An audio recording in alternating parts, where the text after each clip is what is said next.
Family grieves over the loss of their son and brother. He was one of two soldiers recently killed in the ongoing war in Afghanistan. His name, Sergeant James Johnston, an Army soldier from our region near the Finger Lakes. Today, Governor Cuomo ordered flags across the state be lowered at half-staff to honor Johnston. 18 News recently spoke to James's father, and he tells us James had a lot of love for his family, friends, and the nation.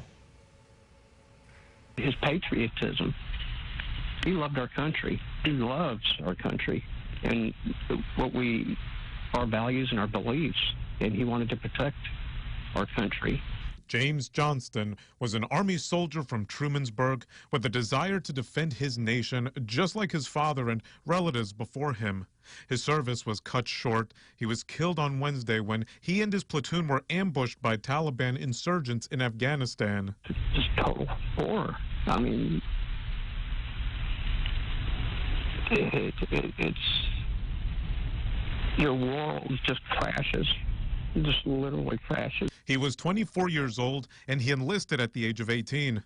James was an explosive ordnance disposal specialist. He was in charge of dismantling and disposing explosives on the battlefield. So to hear that he was actually killed in a gunfight just was something that I would have never expected. His father, he describes James as someone who'd go out of his way to help others.